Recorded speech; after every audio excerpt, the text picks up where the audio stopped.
Welcome to Finding the Frame. My guest today is an acclaimed film editor known for his work on films including Crazy Rich Asians, TikTok Boom, In the Heights, the blockbuster Wicked, and the current sequel blockbuster Wicked for Good. Today, I'm looking forward to diving into his skill for balancing emotional storytelling with rhythm and spectacle in musical cinematic experiences, and his almost decade-long collaboration with director Jon Chu. Ladies and gentlemen, it is my pleasure to have multiple Academy Award nominee Myron Kerstein, ACE, on Finding the Frame. Myron, welcome to the podcast.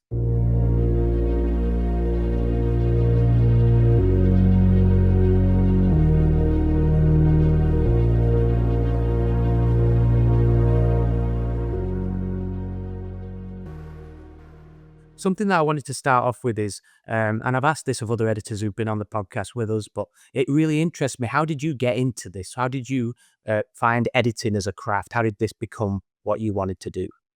Look, I just wanted to make art for a living. Somebody to pay me to do anything artistic was the dream. So, originally I thought I was gonna be an architect. I studied architecture for many years, and then I also drew photorealistic uh, uh, uh, drawings and paintings of buildings for renderings for architecture, and I that sort of led to this idea that I might be a matte painter or a visual effects artist. And then when I arrived into, I decided that architecture wasn't my jam anymore. I thought that I would make films, and ended up graduating from art school and moving to New York City.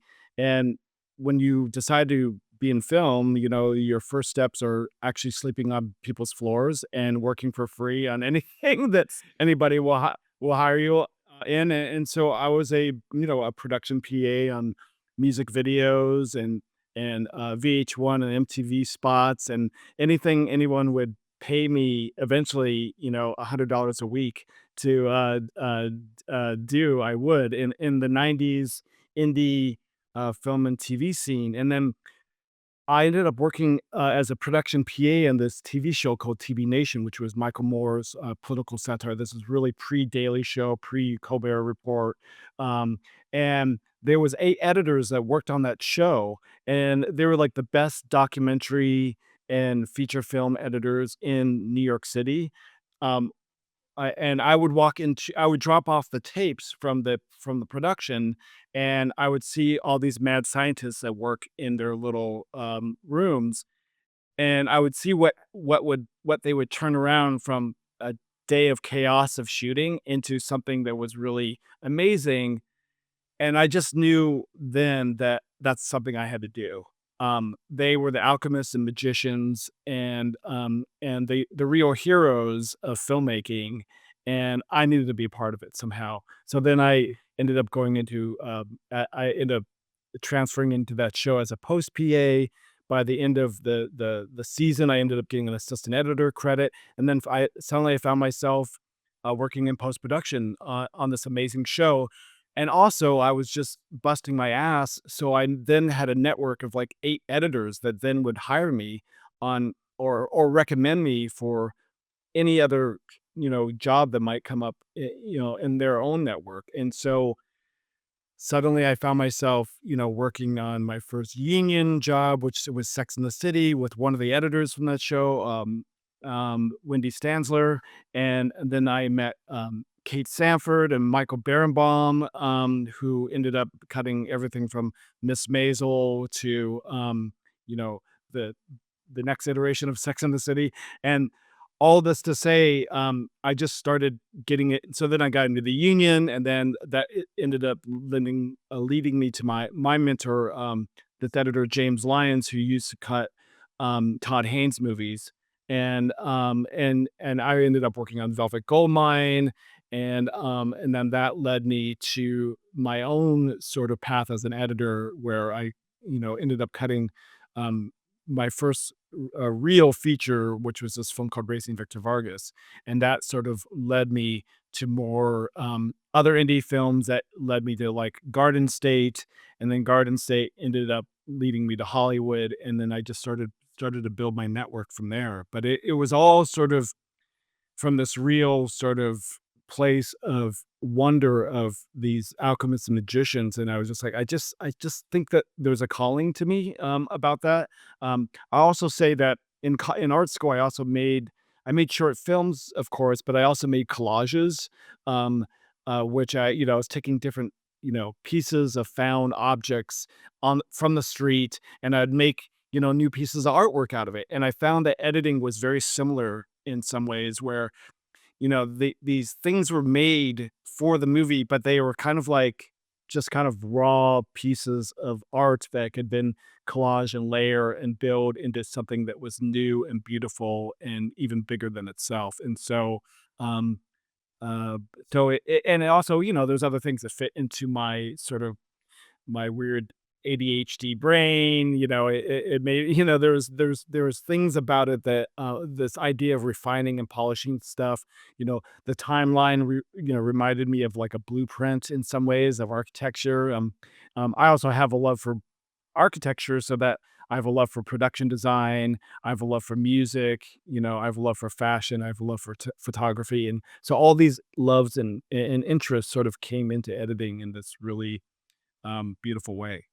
I like that. One of the things I saw that you'd done in the past, which was certainly what drew me in, was Louis Theroux's Weird Weekends. And I used to watch that religiously as a kid, so I was like, "Oh my god, he's worked on this. This is cool as hell," you know? I know it's thank you for that. Yeah, because Louis was a correspondent on TV Nation. He was like one of the main stars, and of course, when I got to chance, I actually had assisted on the earlier season of Weird Weekends, and then when they said, "Hey, we'll give you a shot at cutting one of these," I was like, "Oh my god, this is so great!"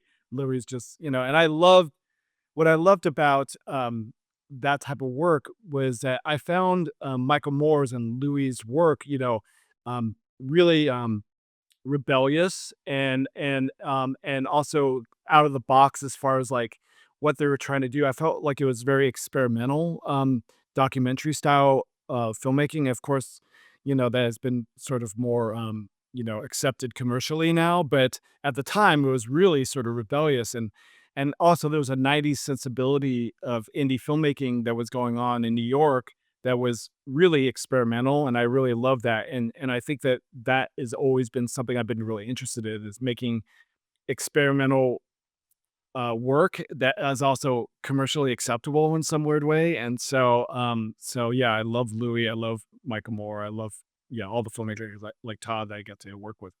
I think one of the things that I really like most about that series, and especially the editing on that series, was with Louis, one of the things that they would do that was really experimental was rather than just having the question and the answer and everything like this, there is a moment where you'll just hang with him in that awkward moment after either a question's been asked or after somebody's said something. I think you did the self-fulfillment one, and there is a moment where he's doing stuff outside on the street and stuff, and it's rather than just cutting away once he's done something, you just leave it to hang, and it's like, I thought, "Oh, yeah, you can totally see sort of the elements of letting" what was it you said about Wicked? Leaving something to breathe after it's finished. And I thought, oh yeah, you can totally see that in your earlier work, you know? Yeah, there's, even with like Garden State where I would just stretch things out until they just broke. And I think that, there was movies like, Being There with Hal Ashby that was had a real influence on me about Peter Sellers. the awkwardness and just stretching the uncomfortable nature of it.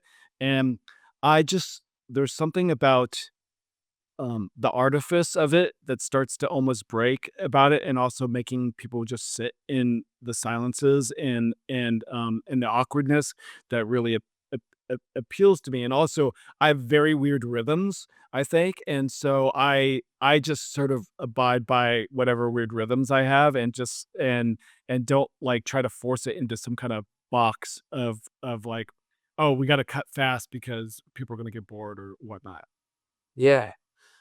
Would you say that with this talk about this love for architecture and even collage and things like that, would you say that that's something that you brought into when you're doing editing, you're looking for things like symmetry and you're looking for things that just kind of fit together in this sort of, I don't know, like a golden ratio style of this is how it feels right to be a human? Oh my god. Oh. Wow. Maybe that's a weird question. I just thought when you were talking about architecture, I thought, No, but it makes me think, like, yeah, maybe I do. Maybe there is some sort of I am trying to make some sort of sense of it all and and give and find design of a scene or the yeah, or how things are supposed to unravel emotionally. And yeah, just make sense of it in some weird way. And but at the same time, that is something I'm trying to fight too, because it's like, that could box you in when you get too, yeah, just too anal about something, and you're trying to make it you make too much sense of it and stuff, and so one of the things I keep talking about in interviews is trying to connect more to what's going on with my heart, and trying to feel this thing versus this other side of me that's trying to make sense of it all and trying to, make it all sort of clean and symmetrical and um but to listen to the heart more and let that be a guiding and some people would say it's gut, but I think it's more heart, like how does something make me feel?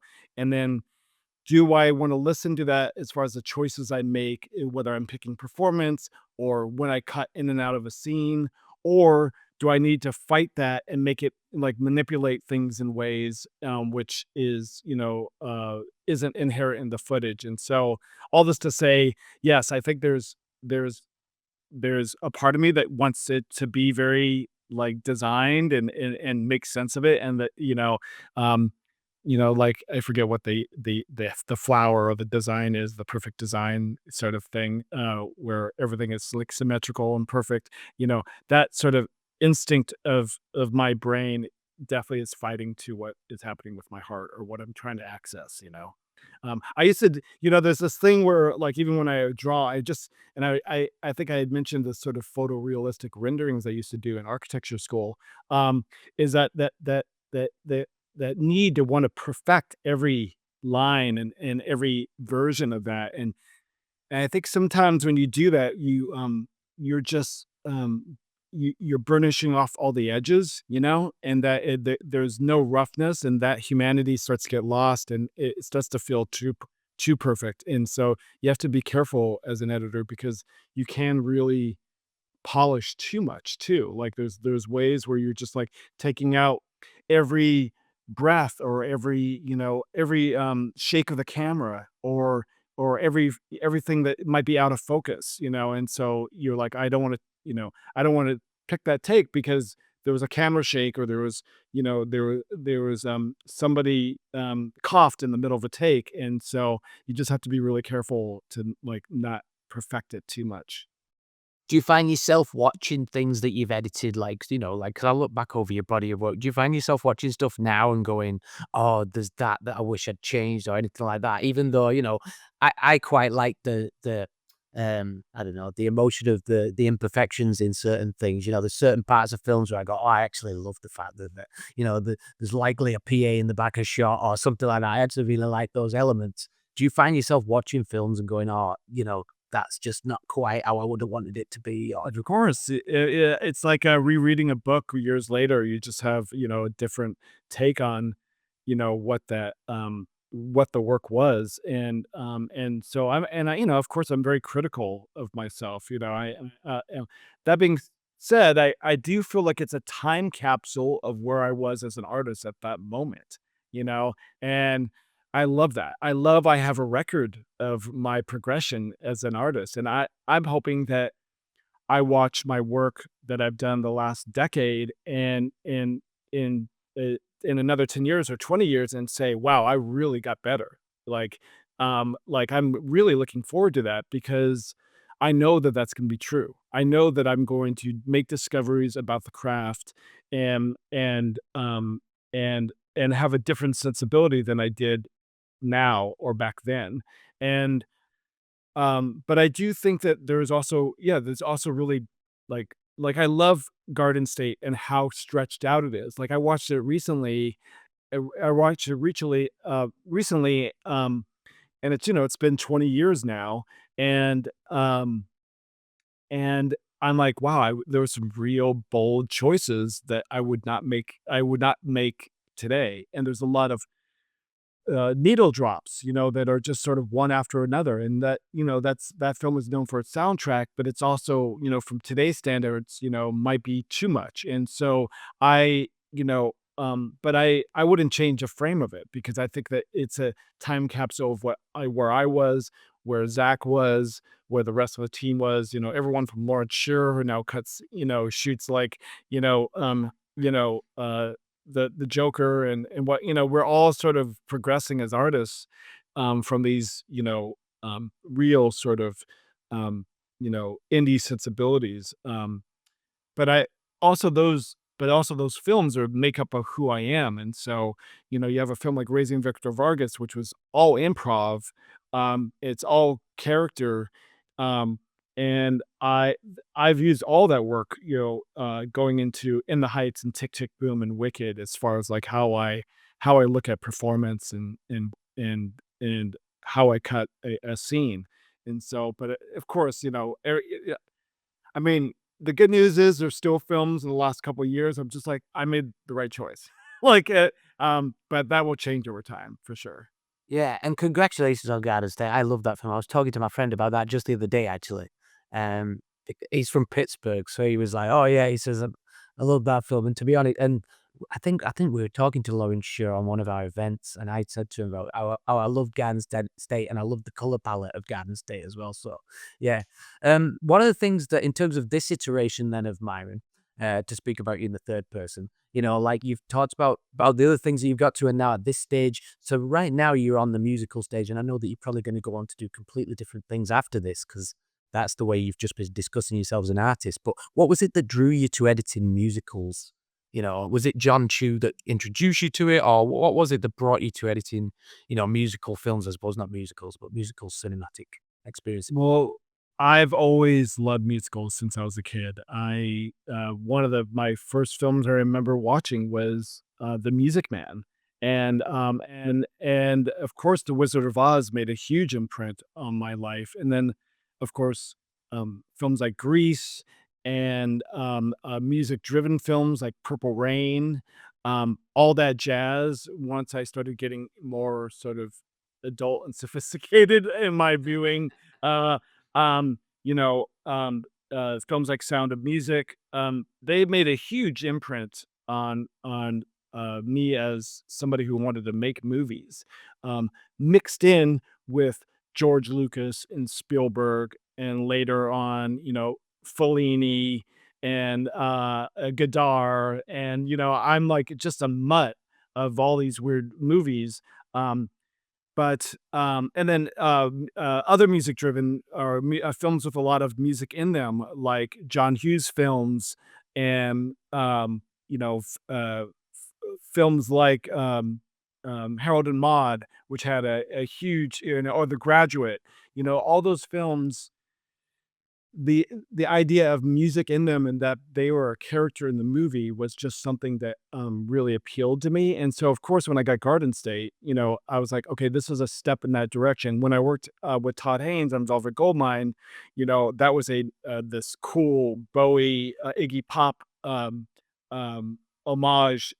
in a form of a musical. And so when Jon Chu came around, it was like, oh, we John and I would say, like, we've been training for this moment all our lives, and I felt and at the time, even before I met John, I had put out into the universe, I wanted to work on just a straight up musical as an editor, and and so when he said we're gonna make In the Heights together after we made Crazy Rich Asians, I couldn't be more excited because I knew that this is the type of work I wanted to be a part of, and I knew that I could potentially offer something different in this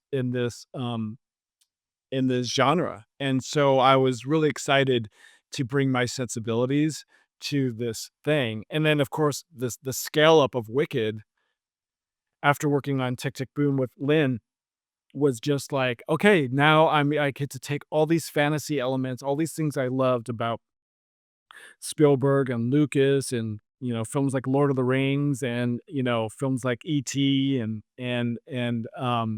Star Wars and now I get to apply it to the musical genre, and so I was just so excited that I got to keep stepping up, in a way, but also, it also was very sort of connected to my younger self at the same time.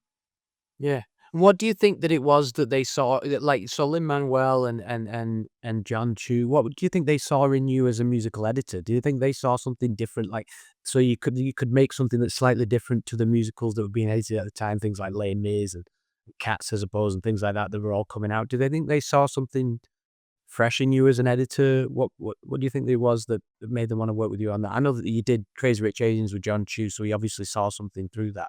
Was it that love of music, do you think, or something? I think it was a love of music, but I think it was just a love of character, and a love of performance, and that I think they saw that, I was character and performance first, and that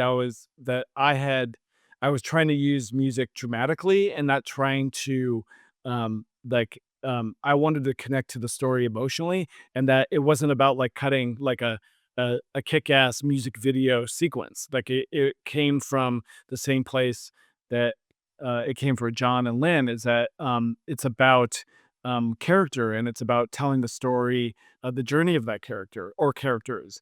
And of course, I think, having worked on films like Garden State or, Hedwig and the Angry Inch, I was like an additional editor on, and I did the remake of Camp. I mean, I did the remake of Fame. I worked on this film Camp. I think that I think I had this pedigree that was maybe sort of like helped, convince whomever. But I think that at the end of the day, just that making films that worked emotionally was something that I think, everyone was excited about, um, and also, look, I bring a certain amount of enthusiasm about, like, I like to say that, there's, 1,000 other editors that might be better than me, but what I bring to the table is my heart and my enthusiasm, and that's gonna be contagious, and that's gonna be something that I think an audience feels through my work and they'll connect to, and that's gonna differentiate me from everybody else, like who I am as an artist, and that I damn well is going to show who I am and how I express myself through editing, and they're going to feel it somehow. And so there's a lot of editors who could that oh, they work for auteurs and they work for these certain type of filmmakers, and they represent the voice of that person who they're making the work for. I am not that person. I am a person who expresses myself through my work, and that it's gonna somehow course through the veins of all these other artisans, and then on the other side of that, they're gonna feel something in that. That's you can totally feel that through the camera, you know what I mean? You can see your excitement for your genre as well. So, having said that then, talk me through what your process is when you from the moment you start on a project, how do you approach it? What are you looking for? So, you talked about emotion, you're looking at character and how they're gonna develop and things like that. So, what is it that comes first? When you sit down with a new project, what is it? Is it rhythm? Is it emotion? Is it narrative clarity? What is it that you're trying to do? Or does that hierarchy change all the time based on the subject matter? I know when I read a script, and I feel something, I'm like, that is a really good sign, right? Because if I'm connecting to a script emotionally, I know, like, oh man, I got to be part of this. And and so when I read the script for part one of Wicked, and I'm crying at the end of it, I was just like, that's kinda weird. This is about witches, and they're flying through the air, and I'm crying, and, like, what uh, you know?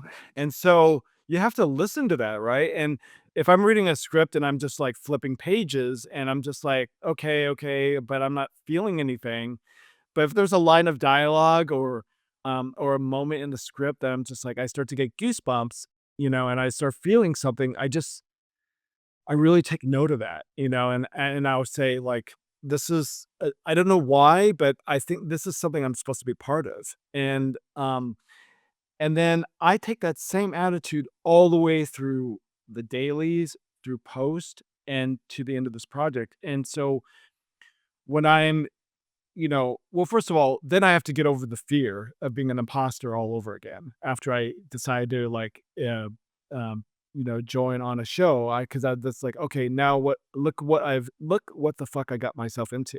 Like I, I I'm screwed. Like I swung for the fences. I mean, I remember with Crazy Rich Asians, like I had a Skype interview with Jon Chu, and he was prepping the film in Malaysia.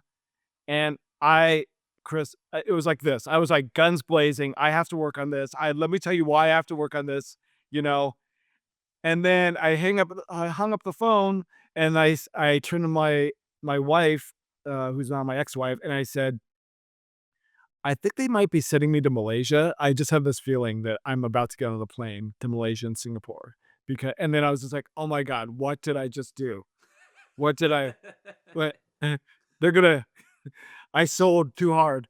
And so you have to get over that imposter. I said a couple of days ago that with Wicked, um, when I arrived in the UK for an 8 month shoot, um, I arrived and they have this place called the War Room, and the War Room is this gigantic conference room where they have all the drawings of every costume design.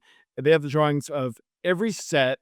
They have models of the set, and you could go sequentially through the entire 2 movies.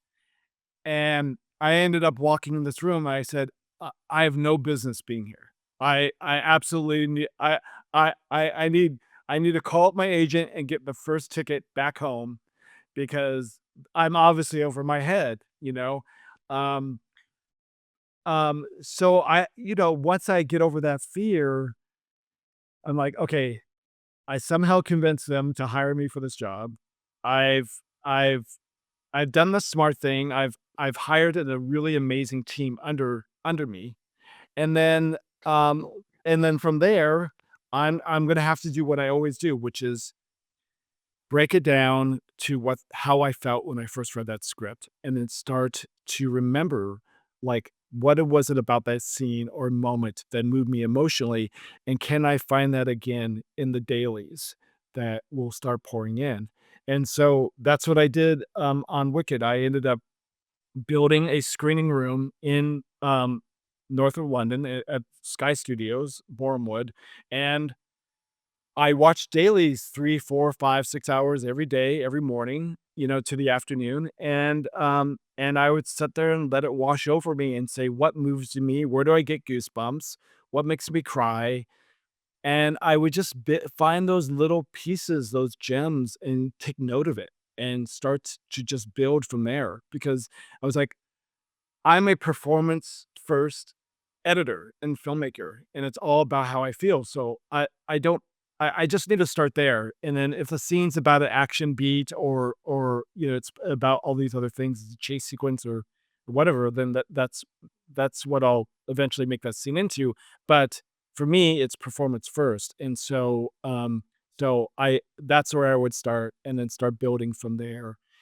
And it was good because um, it was a good reminder to myself that I do have to remind myself that it's a process, right? And that the process cannot be rushed, and that you can't. You always want to get on the other side of the first assembly, especially because it's so difficult. It's like so overwhelming. It's literally a blank canvas. It's a blank timeline, and so you really have to get over those fears and just make a choice. And then once you make the choice, you're just like, okay, breathe. I can I've made some choices. I based it on something that moved me or something about the performance that I thought was really interesting, and I'm just gonna build from there and keep building and building and building until you have this behemoth of 2 movies. Would you say that's your favorite part of the process, like where you sitting down with the dailies and that first discovery of what's kind of the nugget? Or is it more the chaos of the assembly, just putting stuff together and starting to make some sense of it all? What would you say is your favorite part? Or is it discovering the rhythm or something? Oh, I think my favorite part of the process is the dailies and refining the cut. The assembly of it is madness. It's almost like, for me, it's like pulling out.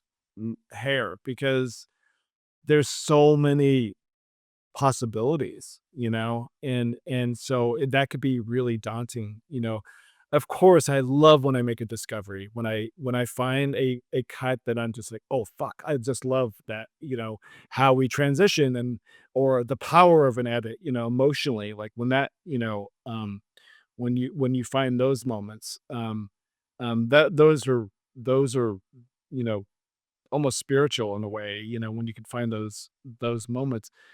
But I do love the first time I watch the footage because I do feel like it's a very sacred space, and I also like when the other end of that, where you're the scene now lives and is starting to live and breathe outside of yourself. The film is it become and of course it's so great when you see something, on streaming or you show it to your friends or when you see it at the movie theater because it's theirs now.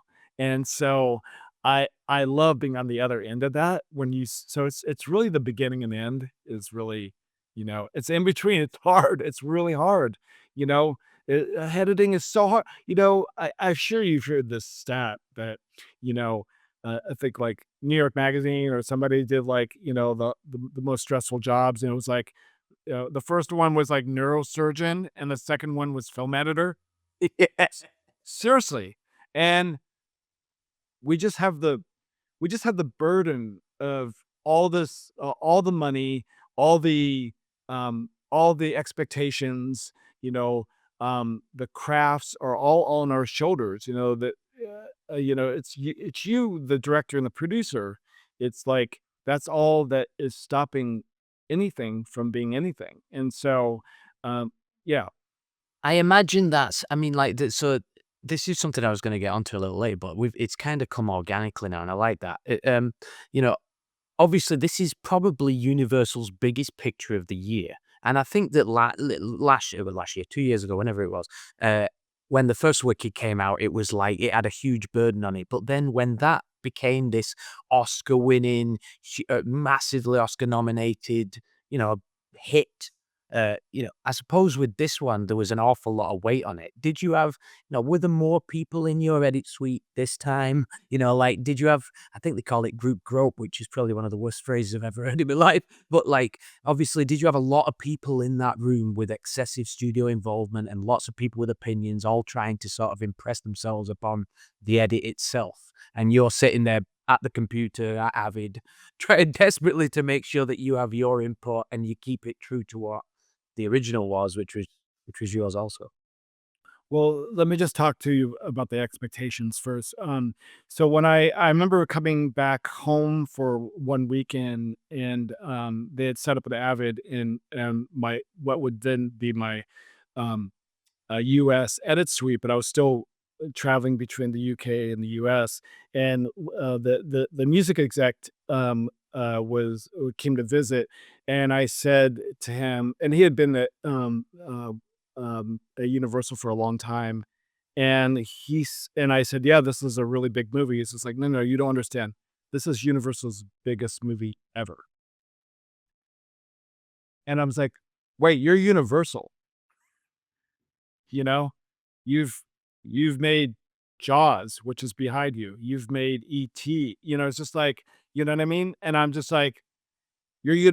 Anyways, and so yes, it was, and of course, as a kid, I would go to Universal Studios, obsessed about all the backlots and stuff and to be on the other side of that tram, you know, is so surreal. And so when somebody says to you, this is what this is, it doesn't get any bigger for a studio and that how the bet that they're making on us.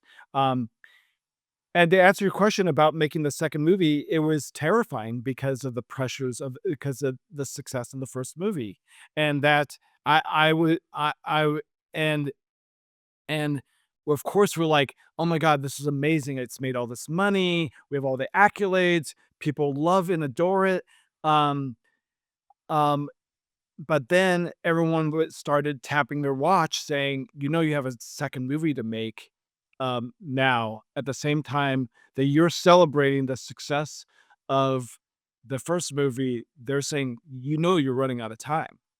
And we're reopening this movie up in January after having put it to sleep for a year and saying, "What is this thing?"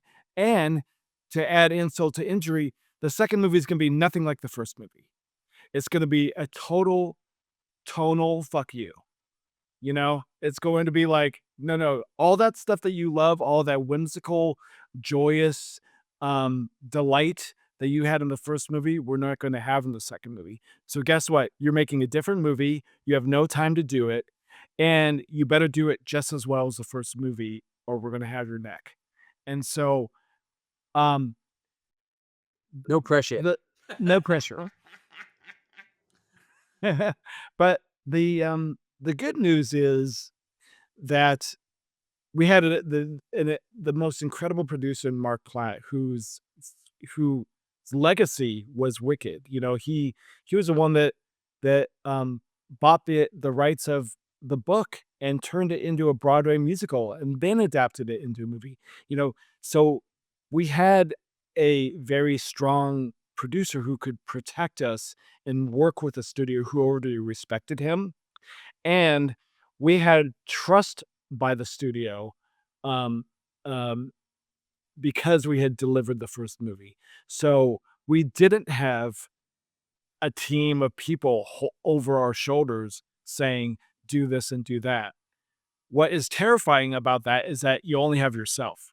You know, yeah, it was just me, Jon Chu, Mark Platt, Jared LaBeouf, who was our executive producer, sitting there debating things, but at the end of the day, it was mostly John and I in that room together, you know, hashing it out and trying to figure it out and making sure that we could deliver for the studio again, knowing full well that we were making a different movie and that we couldn't chase, um, the things about the first movie that worked, uh, as far as the tone is specifically. What we did have was this relationship, and that if we focus on the relationship and deliver on the relationship, we know that the film is gonna connect to the audience. And so, we just said to the studio, "Trust us," and there was moments where it was terrifying, for sure, that, you know, we were still in the spring, still trying to figure it out and trying to, you know, restructure and debate whether we had to pick up some extra footage and everything. And so it was I think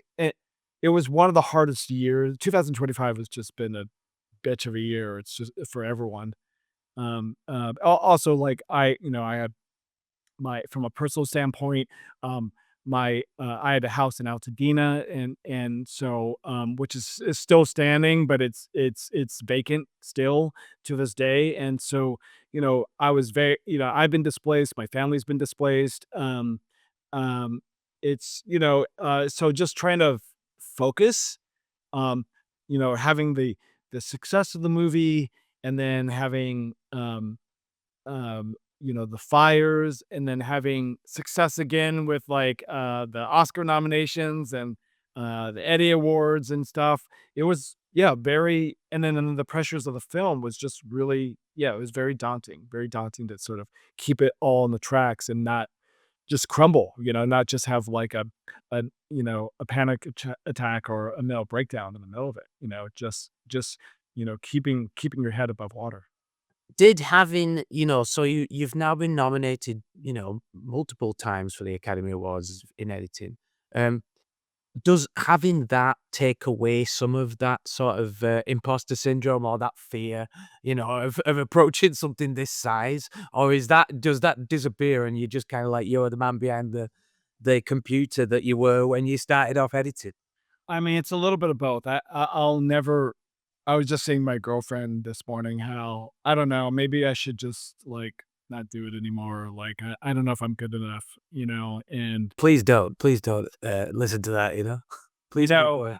but you know, there's that moment every time, you know. And then the and then there's a part of me that, of course, has this ego, which is like, if somebody came to me with a $200 million movie, it's like I got this. Like, no worries.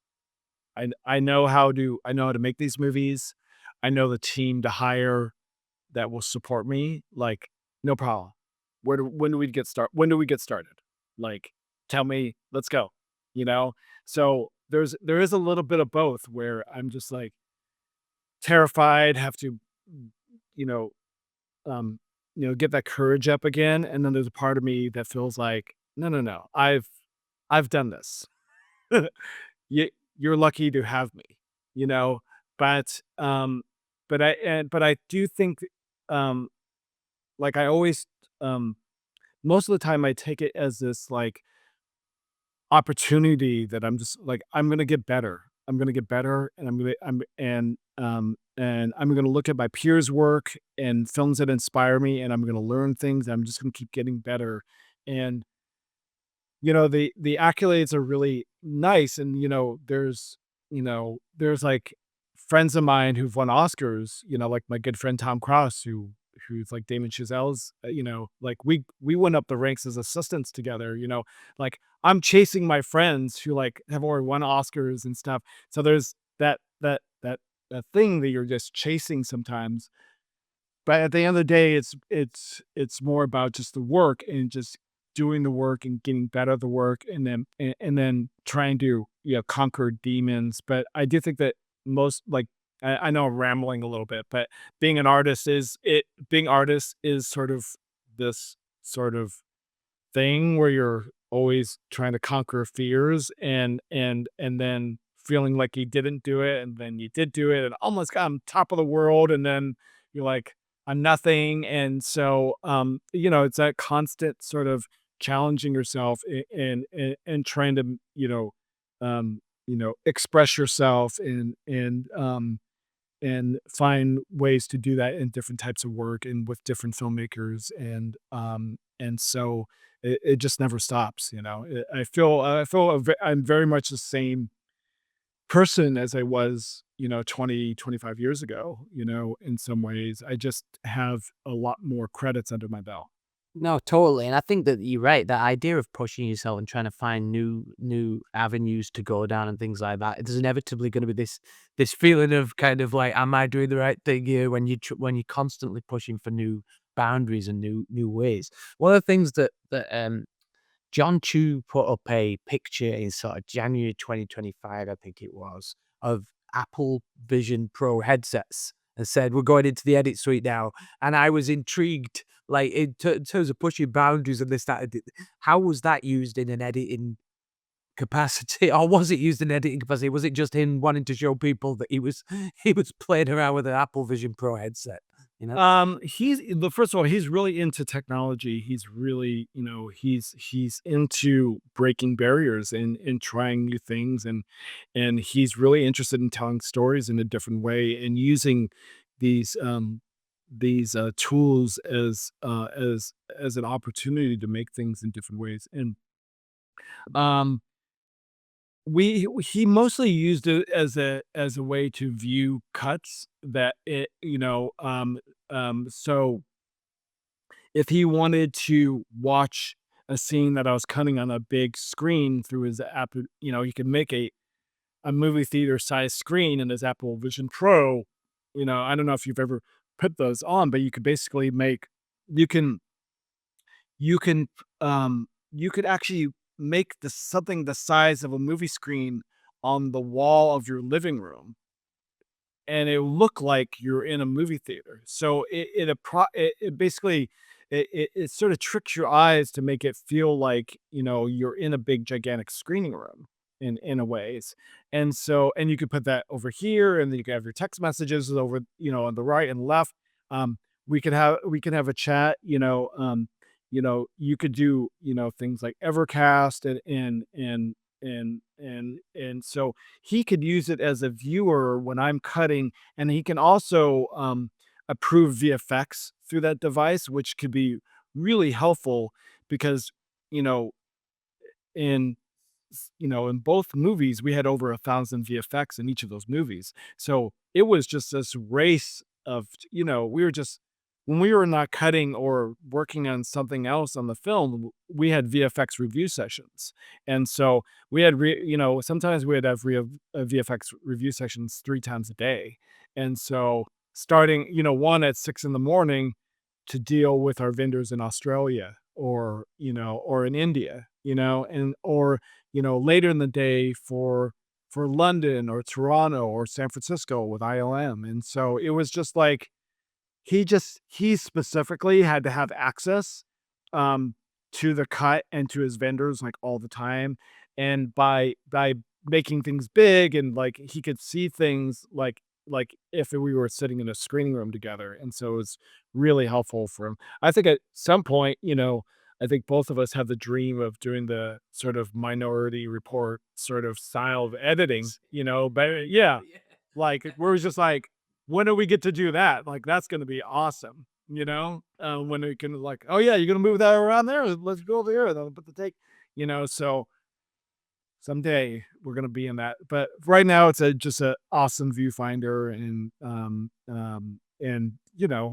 I do think that and he encourages me to sort of, explore in that way, and so Yeah, I was gonna ask about that. I was gonna ask about how your shorthand has developed, obviously, since you started working together on Crazy Rich Asians, how it's developed now over these several films that you've made together, and how has that collaboration evolved? it's well, first of all, it's we've just built trust over the years. And so the trust we've built you know, um, over the years has helped us as far as just, you know, me presenting cuts in my choices to him. And that allows you like just because everything just becomes more efficient because I can present to a cut to him, not worrying about what he's gonna think because he'll just say, you know, "Oh, you got that right," or "That was interesting," or "That was different." That was, he'll say to me often, like, "Do you want to know what I think before you edit the scene?" And I'll say, "No, I don't want to know. I don't want to know what your vision is of the scene because I want to be able to discover um, uh, I wanna make mistakes. I wanna just I wanna be able to respond to the footage in this really organic, sort of almost like childlike way, no different than making a collage with anything else. And if I'm totally off track or you hate everything I do, like, so be it.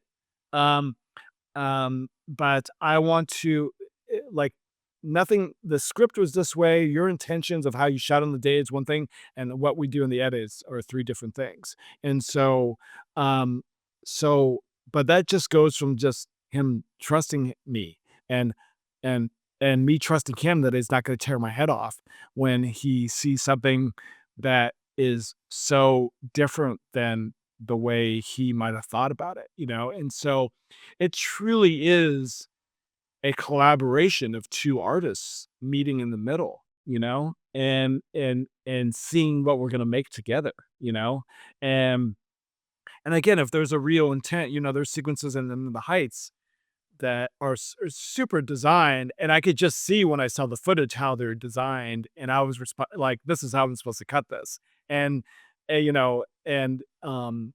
but again, if there was something else I was discovering along the way, then that was totally valid to John.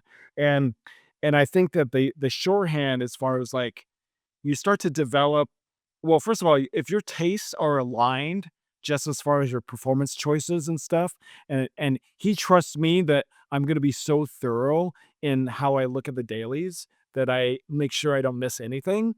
Like, if he knows that I'm being so thorough that I don't lose something that he saw on the day, and I eh, and then and our tastes are the same, like, that's a great starting place. So when he sees, like, the choices of the take that in my assembly that was like, "Oh, that was my favorite take of the day," like, there isn't a script note or something says, the scripty isn't telling me that was the best take. And by the way, I have 8 hours of dailies of some scenes, and I happened to pick the take that I was like, so we're pretty aligned as far as performance in general.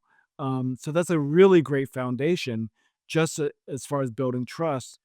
And then our sensibility is just about how we get out of a scene or, the things that we want to cut to or, the emotion we want to build towards. Like we're very, very aligned. And we're also like we love to just tear things apart and start over again too. And so, we're both of that, like, okay, that was great and that works and everybody loves it. But what if we did this way? And um, so, it's just a trust and that sensibility and that taste that we've built. And then, of course, you start reading each other's like minds and you start finishing each other's sentences, like that kind of thing starts happening, and it's just, you know, and it's not always like, kumbaya. It's like we get in plenty of fights.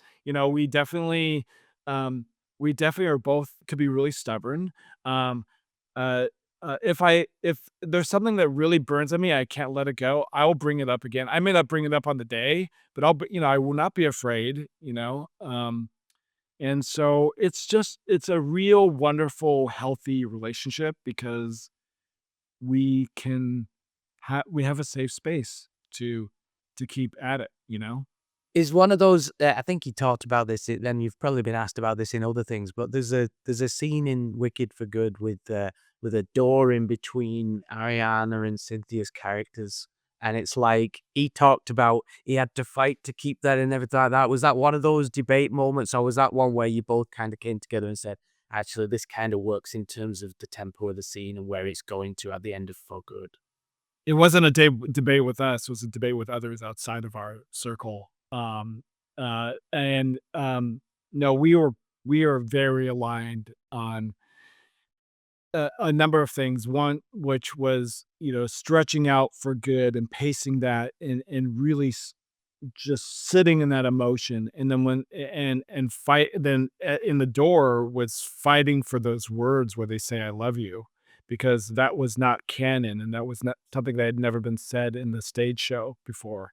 And so we were fighting to keep that. And then as far as the door is concerned, you know, yeah, it's a bold choice that you're just like, "No, no, no, you don't understand. This is when where we then, release the emotion by holding on." Everything else is about looks and building up to this in this musical number, and then it's a fleeting moment when they get to say, "I love you." It's, like, so fast, and then you hold on that door because that is the moment of of release. That is the moment where it feels like the pinnacle of this tragedy. And so, um, but, that one is not gonna work without the other if you don't fight for those other things. And so thank God John and I were, those the moments like that are the moments that we're always aligned on, like, 100%. Like, as soon as I don't think that I don't think that door moment changed, maybe changed a few frames or something, but it was basically the same take, same moment since my assembly. I just knew it when I saw it. And that was no different from the Ozdas Ballroom in part one, where there was pressure from the studio to cut that scene down, and we were like, no, the whole point of that scene is to fill the awkwardness of of of how Alphabet feels and the awkwardness of the situation that Glinda has put her in, and this gesture and this moment that then is a release for both these characters and bonds these two characters together. Like, that scene could definitely be cut in half because I've done it, but it does not work the same way. And No, you're so, right. so you sometimes thank goodness I have John to fight those type, and that we're very aligned when it comes to those sort of moments. But and look, I think what I love about working with John is that we could take these really bold swings in what is otherwise on the surface like this blockbuster epic sort of a studio movie, and then do these real sort of indie, character driven moments that challenges um, even the sort of artificial nature of cinema in some ways. Like, yeah, it's about back to my sort of experimental filmmaker roots in some ways, where you would have a moment like that door shot, which is is just it is odd and cool as hell. I agree. I think that your sensibilities as an editor come in, and you know how a scene's working emotionally, and especially when the cinema that I saw it in, you could hear the sniffling, and people, you felt like you'd drawn that emotion out to the absolute nth degree at that moment when they were on either side of the door, and it just seemed to work. It seemed to be the release that everybody kind of needed in the cinema that I was in watching, especially. I mean, you must have, as an editor, gone and seen it in cinema with different audiences and things like that. Is that is that, like, kinda crack to you when you get to hear the way that an emotion the way the emotion comes out of people and you go, "That's exactly what I intended when I was putting this together as a film." 100%. That's all that matters is how the audience responds, and that you hope that they respond the way that you intended, and that, and and that especially when you can make them cry, and and also that you're connecting to it emotionally too as a scene. Um, it's really special when you're connecting to it and they're connecting to it, and it all feels truthful, in some ways, and then that it's the craft that got them there, and so it was a craft of the actors and Alice Brooks and John, who on the day decided to do a shot like that, but also like this, that my decisions to make for good, in that moment to be really intimate instead of, we had gigantic crane shots for that number that I could have done these, the ideas that we could have made this gigantic sweeping romantic musical number, and we're just like, no, no, it has to be just, it's about um two best friends looking at each other and the pain of saying goodbye to one another, and that it's this is a movie star cinematic moment that is filled with pain and love, and let's lean into it.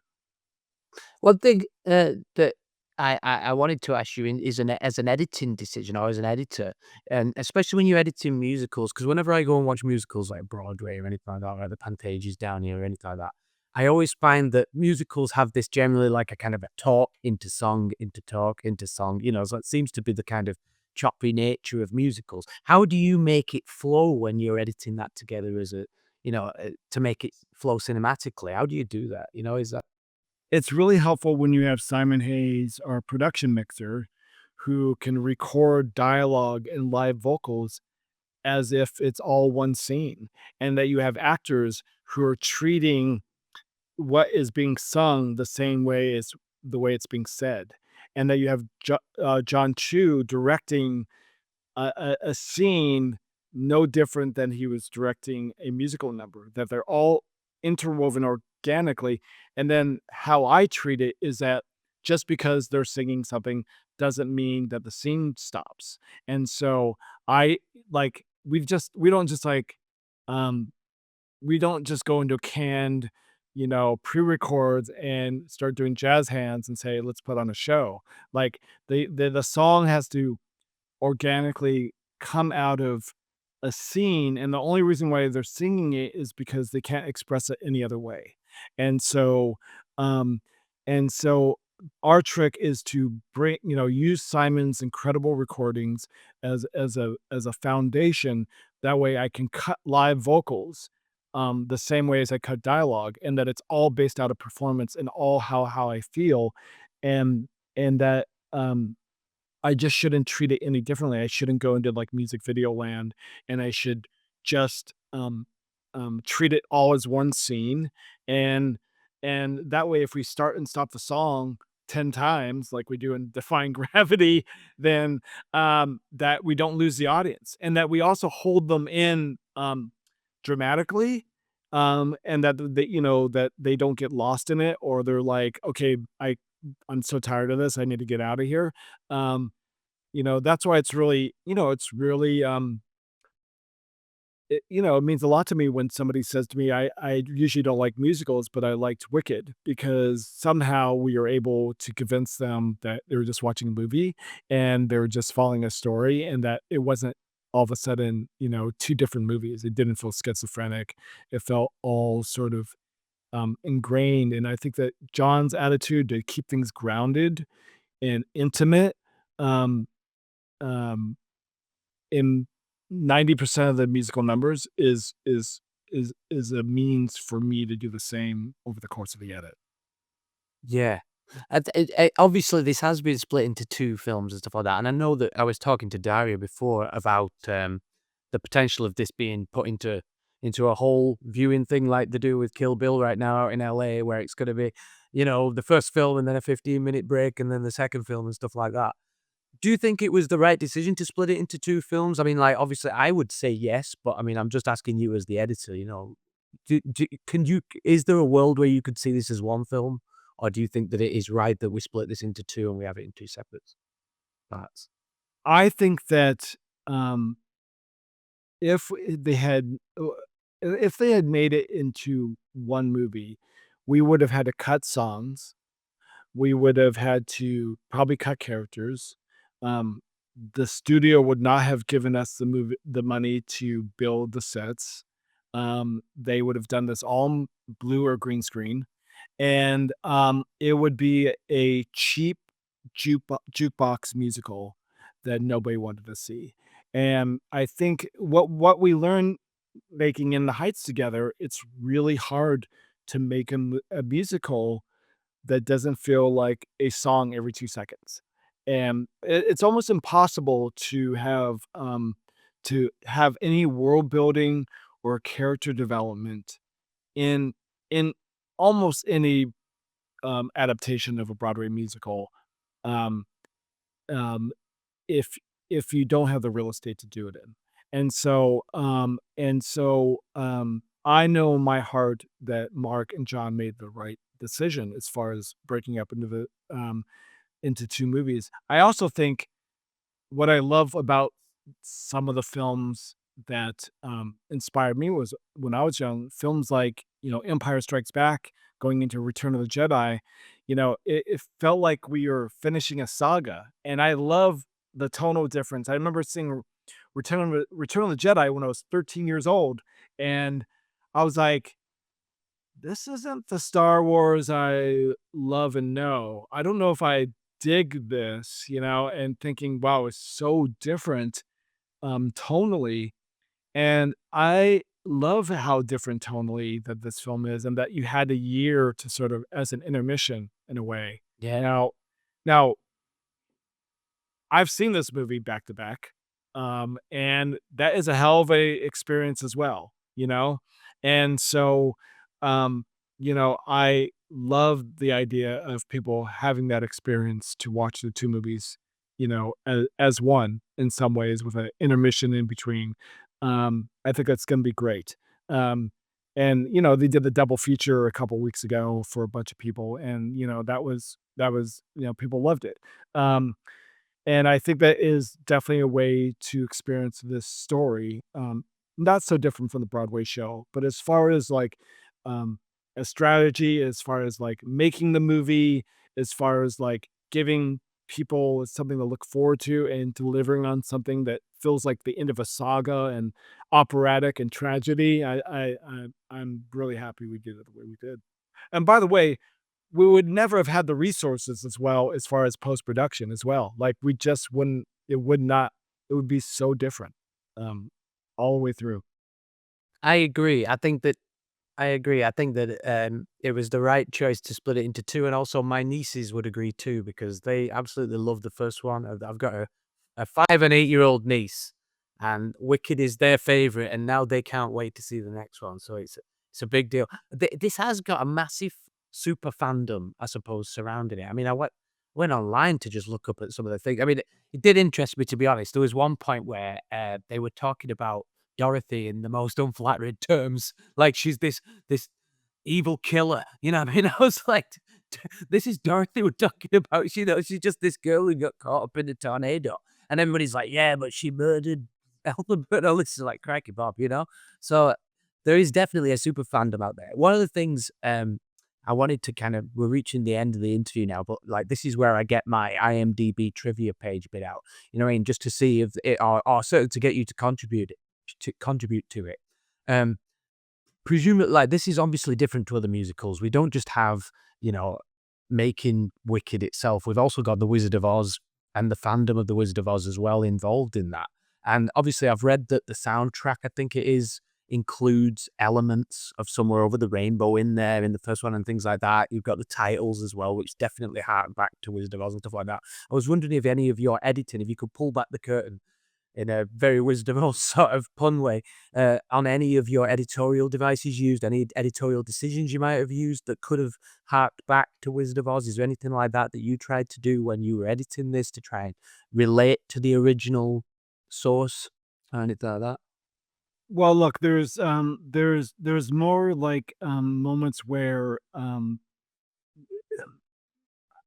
it's like, when, you know, Dorothy and, is walking down the yellow brick road for the first time, and you see, Emerald City in the background, and it's like those moments where you lean into editorially to give the audience that moment where, when you see the Fab Four walking down and you see, uh, our Emerald City for the first time, there's moments like that that I know that there's some delight in that. And there's moments like in the throne room, with seeing the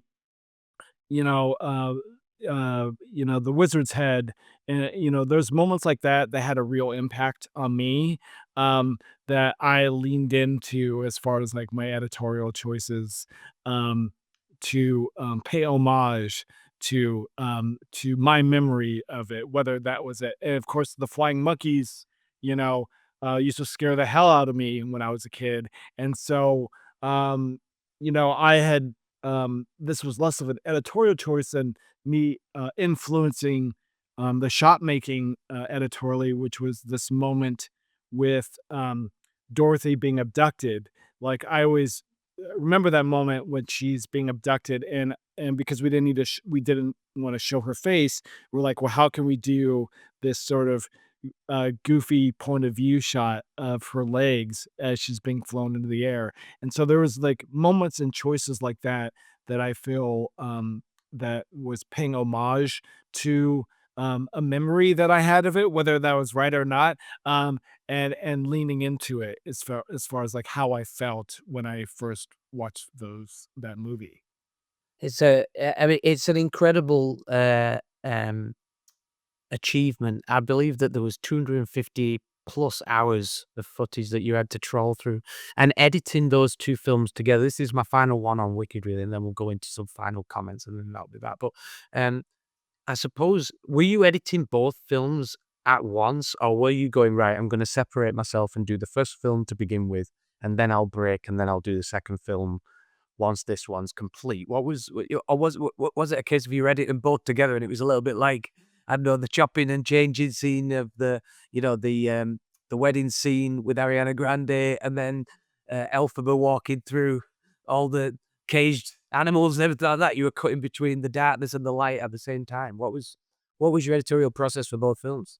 Yeah, it was very daunting because one day we would shoot Popular, and then the next day it could be Girl in the Bubble or No Good Deed. And so it was really it was a real brain fry as far as like the different tonal shifts, and the character arcs were so extreme from one movie or another. And so that was confusing.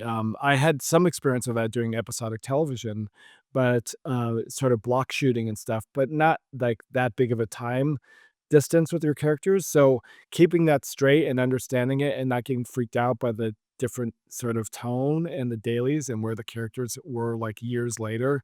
Um, and yes, I was assembling both the entire time. I ended up finally bringing on my friend and rock star editor Tatiana Regal, who's cut like I, Tanya, and cut Cruella, and has cut all these incredible films. And so she helped me because 5 months in, I was absolutely drowning. So she came and helped me.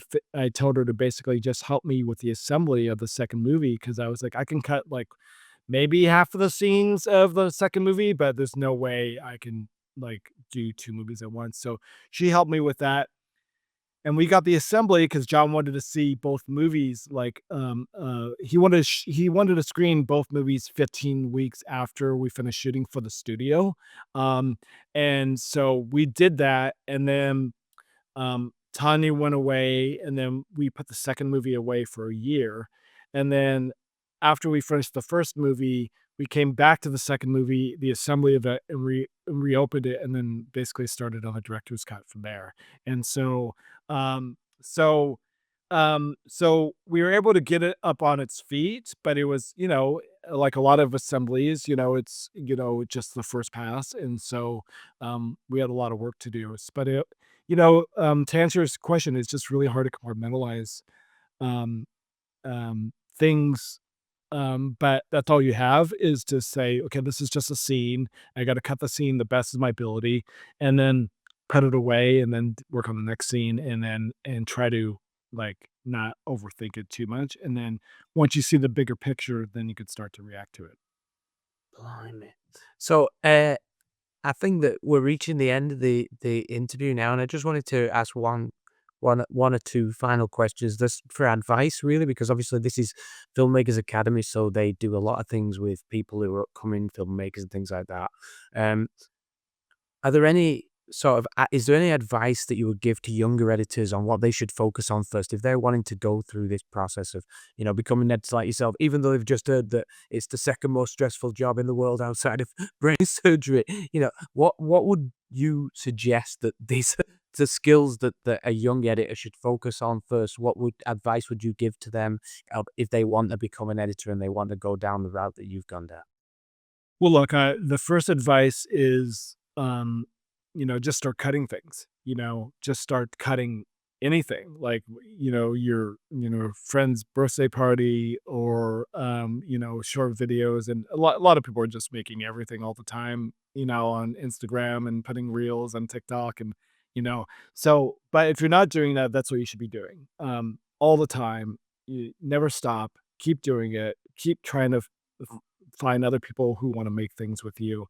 And if you can't find them, then today go outside and go film a bunch of stuff and then cut it together. Like, go outside with your phone, go shoot it, and then try to cut it and do it. You could do it on, if you don't have editing software, do it on iMovie. If you don't have iMovie, find some way to sort of put it together somehow with the thousands of different programs of it.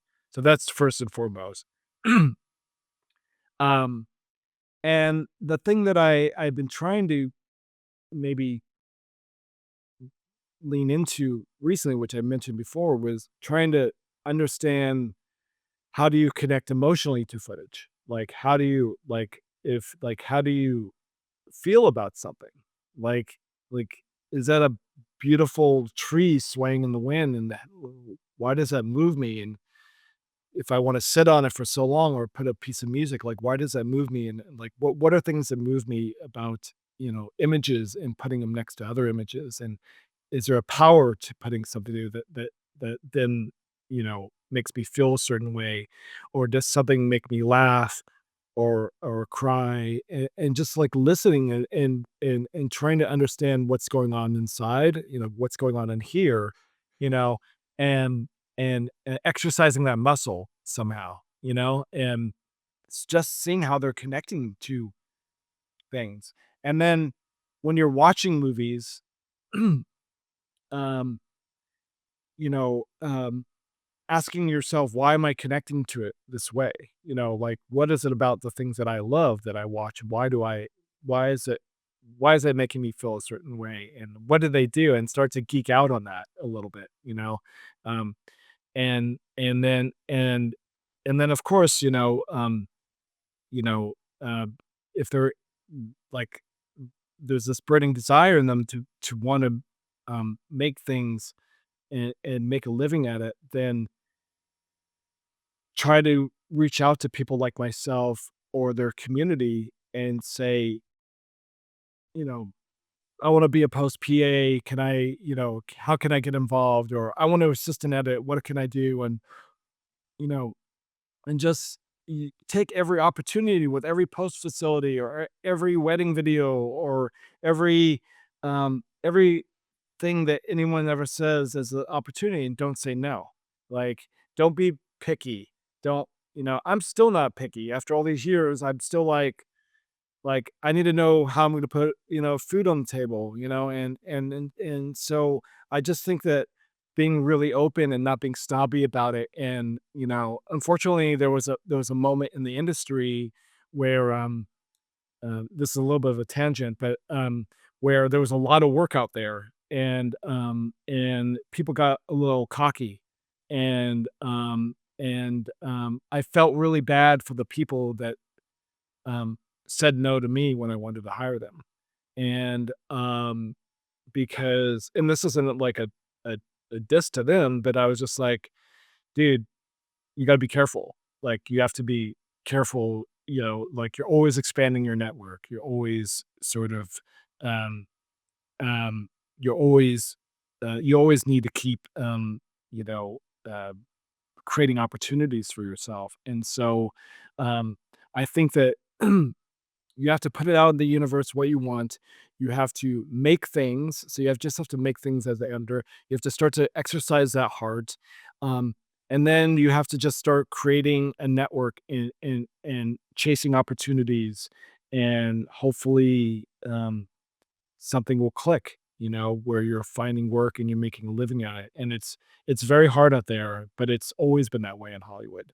It's always been that. It's always been about the dreamers, and it's also been about the people who have perseverance, And so it's not enough to be a dreamer. You could dream big, but then you have to stick with it. And so you're looking at somebody with 25 years of experience who had to hustle hustle, hustle, hustle. Nothing, nobody gave me anything. Like, I had to hustle all the way through. My father was a plumber who didn't understand that I was chasing movies for a living, and he was like, "Okay, if you want to go do it, go do it." And so, um, nobody handed me anything, and so you have to and nobody's gonna hand you anything, even if you have access, or, you gotta really work for it. And so you gotta hustle, you have to keep at it, and create opportunities. And if you don't get those opportunities, go make something, make something. It's about making something and listening to your heart, building that muscle, listening to your heart. Man, I think that's a wonderful place to finish, to be honest. I think that you've summarized what you need to do to succeed in this industry really, really well. And I've really, really enjoyed talking to you, just learning about your process and learning about you as an editor and as an emotional being, as somebody who can find things like that. It's been a real pleasure. And and just for me, as I said, as a Louis through weird weekends geek, just to talk to somebody on the show has been wonderful. Thank you so much for joining me today. It's been a pleasure. Chris, thank you so much. It's been a real pleasure to talk to you as well.